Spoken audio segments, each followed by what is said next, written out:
Nothing's real anyways. We're all so small. Hello guys, बहुत बहुत शुक्रिया उन सारे दोस्तों का, फैमिलीज़ जिन्होंने बहुत ज़्यादा कंसर्न दिखाए, जो फैमिली बहुत दुआ की हमारे लिए। बहुत परेशान थे सबके सब, बहुत सारे मैसेजेस कॉल्स आ रहे थे। तो अल्हम्दुलिल्लाह इतना बताना चाहूँगा कि हम लोग बहुत ही सेफ़ तरीके से हम लोग हंगरी बॉर्डर क्रॉस कर चुके हैं। अभी हम लोग हंगरी बॉर्डर से करीब 100 किलोमीटर 150 किलोमीटर अंदर 200 किलोमीटर अंदर, हाँ अंदर है हम लोग। और कोसन नाम का जगह है, कोसन में भी कुछ अलग नाम का जगह है, उतना याद नहीं है, मैं बताऊंगा आपको। लेकिन एक चीज़ बताना पड़ेंगी कि जो भी हालात हैं, जो हम लोग देख रहे हैं, इंडियन गवर्नमेंट की तरफ से भी एफर्ट्स हैं, वो दिख रहा है, लेकिन उतना नहीं कर पा रही इंडियन गवर्नमेंट इंडियन एम्बेसी में, क्योंकि उसका यहाँ की एम्बेसी यहाँ में जो है कीव में एक्चुअली मैं कीव एम्बेसी के बारे में बताना चाहूँगा कि इंडियन स्टूडेंट के साथ में बहुत ही गलत है ये बंदा। इसको मैं कैसे यहाँ तक हम लोग हंगरी बॉर्डर तक हम लोग क्रॉस किए हैं, ये सिर्फ हम ही लोग जानते हैं। बिना पासपोर्ट का हम लोग अप्लाई किया हमने वहाँ पे कीव में, क्योंकि इसका पासपोर्ट ये 24 तारीख को ना, 24 तारीख को इसका फ़्लाइट था इंडिया के लिए। जस्ट 15 से 20 मिनट ये लेट क्या हो गया, अटैक हो गई और इसका पासपोर्ट अंदर रह गया। सबका पासपोर्ट कलेक्ट किया गया था, तो इसका 2 इंडियंस बच गए थे। तो इसका जो पासपोर्ट अटक गया, 4 घंटे वहाँ रुका पासपोर्ट खोजने के लिए, लेकिन हुआ यूँ कि मिला नहीं। फिर वो 2 दिन और कीव में रुका इंडियन एम्बेसी में कि इसका पासपोर्ट, टेम्प्रेरी पासपोर्ट कम से कम मिल जाए, तो कोई जवाब नहीं आया। इन लोगों ने हल्ला प्रोटेस्ट भी किया कि भाई हमारा पासपोर्ट लाओ, आप लोग क्यों नहीं सुन रहे हो, ऐसा वैसा, और बहुत ही बुरी कंडीशन में भी रखा था कीव एम्बेसी ने। एम्बेसी वाले की तो पानी भी नहीं दे रहे थे पीने के लिए, बताओ। जो पानी दे रहे थे वो टैप वाटर था, जो शावर का पानी होता है। तो वो चीज़ वहाँ पे हुआ। किसी तरह से ट्रेन से लोग विनीतसा वापस आए, तो विनीतसा वापस आए, फिर विनीतसा में मैं भी था, तो हमने वहाँ से एक बुक, इनने बोल दिया आप अपने इस पे जाओ, अपने रिस्क पे जाओ, बताओ। लाइक टैक्सी भी अरेंज नहीं की एम्बेसी से तो लेके ट्रेन स्टेशन तक की। बताओ, तो अपने से लोग आए वहाँ से। मैं खुद बाद में जब हम लोग मिले तो हम लोग ने खुद से बस किया हंगरी बॉर्डर के लिए। तो हम लोग विनीतसा से हम लोग हंगरी में मतलब तो नहीं पहुँचे, लेकिन पहुँचने का जो स्टोरी है बहुत लंबा है। लेकिन इतना बताना चाहूँगा कि बस हम लोग ना चोप तक आए। चोप तक आने के बाद में वहाँ पे भी हम लोग कांटेक्ट कर रहे हैं कि इंडियन एम्बेसी के को कोई आए, हमें मतलब कुछ हेल्प करे। लेटर चाहिए था क्रॉस करने के लिए, ऐसा हमें लग रहा था, पर उसके लिए भी 10 से 12 लोग एम्बेसी के ऊपर प्रेशर डाल रहे थे, और फिर भी एम्बेसी ने लेटर भी प्रोवाइड की नहीं की। इंडिया में हमारे जितने भी परिजन हैं, जितने भी हमारे दोस्त भाई बंधु फैमिलीज है, सब ने ट्राई किया कि बात करें कि भाई वो बच्चा फंसा हुआ है, बिना पासपोर्ट का बच्चा है, वो कैसे क्रॉस करेगा किसी दूसरा कंट्री में। But not even one response. जब हम कीव में थे तब हम एम्बेसी के ऊपर प्रेशर भी डाल रहे थे और लाइक वीडियो भी बना लिए, तो उनका ऐसा था कि और कुछ बोलने, मतलब इतना एरोगेंट था उनमें, और लगे हमसे तो बात ही नहीं कर रहे थे बच्चों से, वो बस जो उनकी जो मॉनिटर थे, जो उनके तलवे चाट रहे थे, बस उनसे ही बात कर रहे थे। एज अ रिफ्यूज़ी इसको इस कंट्री में हमने क्रॉस करवाया है।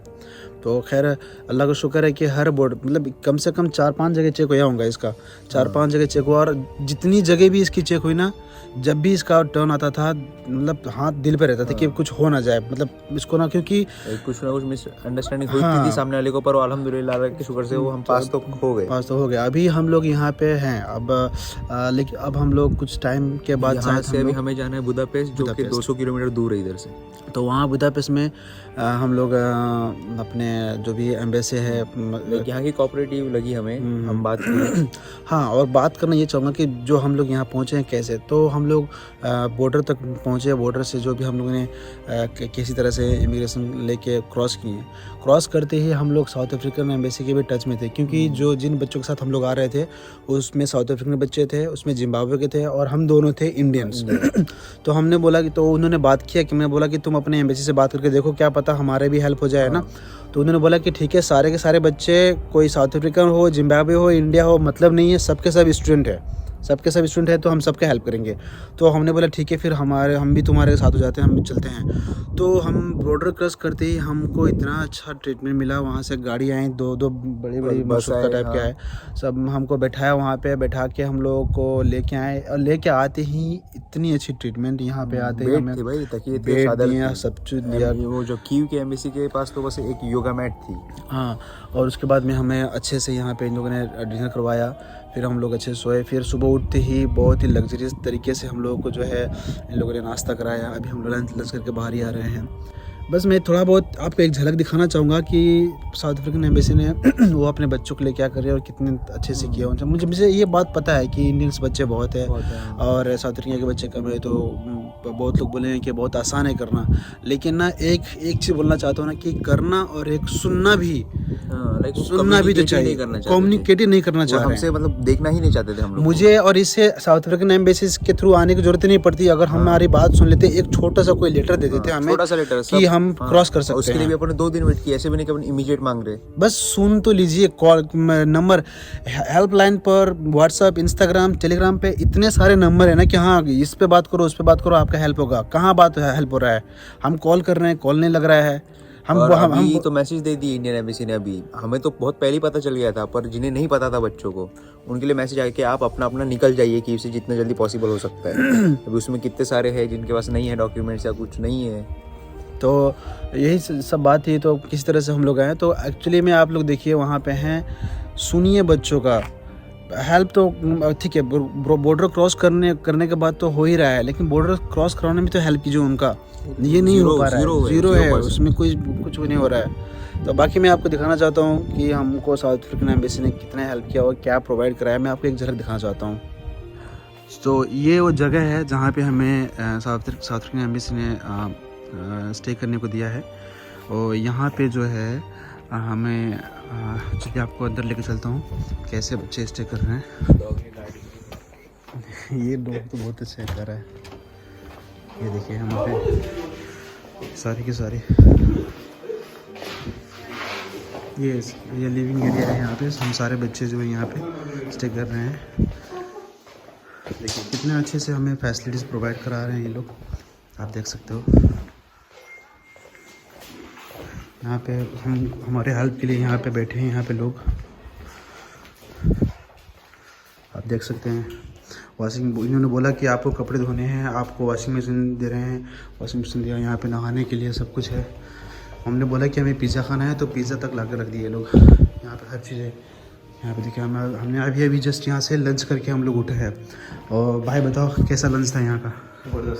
ज़बरदस्त था। Mash potatoes with fish cutlet और सूप था। एक बच्चे के लिए इतना सारा इसका जो हाफ है ना, हम हाफ भी नहीं खा पाए। 6 बच्चों में था इसका हाफ। यहीं हमने स्टे किया था सारे बच्चों ने। देख सकते हैं कितने अच्छे मैट्रेस, बेड, गद्दे और आपको तकिया वकिया सब दिया था इन लोगों ने। तो ये था। अभी तो बिस्तरा फैला हुआ है क्योंकि सारे बच्चे जो है लिविंग एरिया में। सो आप लोगों ने देखा है किस तरीके से हमें यहाँ पे ट्रीटमेंट मिली है। मैं तो इसको बोल रहा था, एक बार के लिए घबरा गया कि भाई इतना ज़्यादा ट्रीटमेंट दे रहे हैं, अच्छा ट्रीटमेंट दे रहे हैं, कहीं किडनी तो नहीं निकाल लेंगे ये लोग। तो नहीं, खैर ऐसी कोई बात नहीं है। बस मैं एक चीज़ और बोलना चाहता हूँ कि अपने अब ये रिक्वेस्ट है इंडियन एम्बेसी से।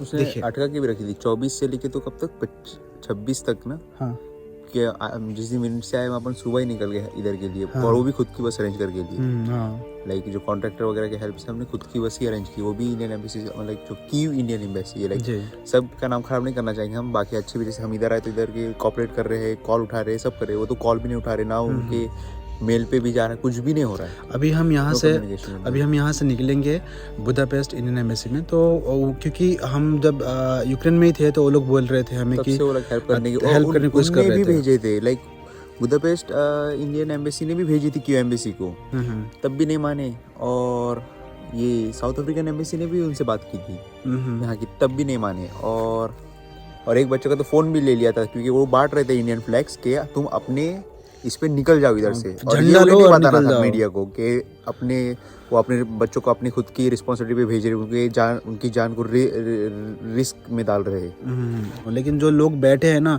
उनको थोड़ा सा कोऑपरेटिव होना चाहिए, Like थोड़ा सा हाँ, बच्चों के साथ में cooperate- अच्छे से कोऑपरेट कीजिए आप लोग। कि- नहीं करने के वजह से ही ये हो रहा है, क्योंकि मैं आपको बता नहीं सकता हूँ, मैं आपको वीडियो तो बहुत दिखा सकता हूँ अपने जितने मेरे दोस्त जो रोमानिया, जो पोलैंड, जो इवन जो हंगेरी के ये कौन सा जोहानी बॉर्डर के पास हैं, इतनी मुसीबत में वो लोग हैं। कोई डंडा खा रहा है, कोई मार खा रहा है।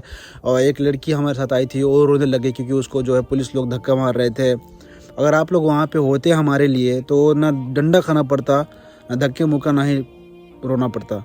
तो बस इतनी ठंडी है अभी कि भाई ऐसा लगता है कि अपन जिंदा रहेंगे भी कि नहीं, इतनी ठंडी है इधर। थोड़ा सा और अब समझ जाइए आप लोग। इंडियन एम्बेसी से ही दरख्वास्त है कि अपने बच्चों को थोड़ा सा देखिए, हिफाजत कीजिए। आता है, लेकिन मैं ये बोल रहा हूँ बॉर्डर क्रॉस कराने के बाद नहीं, बॉर्डर क्रॉस करने से पहले भी थोड़ा हेल्प करो ताकि बच्चों को ज़्यादा परेशानी ना हो। अभी हम लोग भी जाएंगे, इंडियन एम्बेसी बुदापेस्ट में जाएंगे, लेकिन हम क्रॉस कर चुके हैं, वहाँ तो हमें हेल्प मिलेगी। लेकिन उससे पहले क्या, उससे पहले बहुत ही लाचार है स्टूडेंट्स। और आप लोग ऐसा मत बोलिए कि झंडा ले लीजिए और अपने रिस्क पे निकल जाइए कहीं पे। वही यही काम है, यही अगर करेंगे तो फिर मुसीबत तो होगी ही हमें। तो हम खुद भी बना सकते हैं और क्या। तो बस इतना ही कहना चाहूँगा। बाकी मैंने कोई वीडियो शूट नहीं किया ये जो भी सफ़र का वहाँ से लेके यहाँ तक आने, क्योंकि ना वक्त था ना, और मैं ना ही ऐसे सिचुएशन में हम लोग थे कि हम लोग वीडियो बना पाते, आपसे बातें कर पाते। मोबाइल चार्ज नहीं था, नेटवर्क नहीं था, बहुत सारे प्रॉब्लम्स थी। तो ये सब चीज़ें होते हुए गुजरे हम लोग। हम तो कम मुसीबत में हैं, बिलीव मी, बहुत कम मुसीबत हुई रहेंगी तो हम लोग हुई रहेंगे। हाँ, लेकिन खैर बाकी बच्चों को जो मुसीबत हुई है वो तो खैर आप लोग टीवी पे हमें इतना खड़ा नहीं रहना पड़ा, हमें बस सिर्फ 8 घंटा लाइन में खड़ा रहना पड़ा। बाकी लोग को तो दो दिन लगे हैं। अभी मैं अपने दोस्त से बात किया, वो बोले 2 दिन लगे हैं। तो बस इतना ही कहना चाहूँगा। बाकी अपडेट्स देखते रहिए। मतलब मैं कुछ अगर हम लोग बुदापेस्ट जा रहे हैं तो वहाँ पे क्या ट्रीटमेंट हो रही है। इंडियन एम्बेसी उनका ऑफिस क्लोज रखती है, लाइक बाहर से बंद कर देती है ताकि बच्चों को लगे अंदर कोई है ही ना। बताइए। और जब उनके लोग जो जाते हैं, मतलब जो कॉपरेट करते हैं, उनको जो 1-2 बच्चे हैं, तब वो जाते हैं, तब वो उनका फेस जब देखते हैं अंदर से, हमें तो नहीं दिखता अंदर को, जब वो देखते हैं उसी टाइम पे गेट खुलता है। बाकी कितनी भी इमरजेंसी हो जाए वो नहीं खोलेंगे दूसरे बच्चों के लिए। अब बाकी आप समझ लीजिए। अभी आप समझ लीजिए मतलब क्या चल रहा है। हो सकता है इंडिया गवर्नमेंट को ये बात ना मालूम हो, क्योंकि हम थे वो टाइम पे, इसलिए हमें मालूम है, हमारे पास वीडियो भी है। ठीक है, बहुत बहुत शुक्रिया आप लोग के प्यार के लिए। पूरा हिंदुस्तान में पूरा हर कोई दुआ कर रहा है यूक्रेन में फंसे बच्चों के लिए। और बहुत बहुत शुक्रिया आपके बहुत सारे प्यार के लिए। इंशाल्लाह हम लोग बहुत जल्द अपने मुल्क लौटेंगे इंशाल्लाह। Take care guys.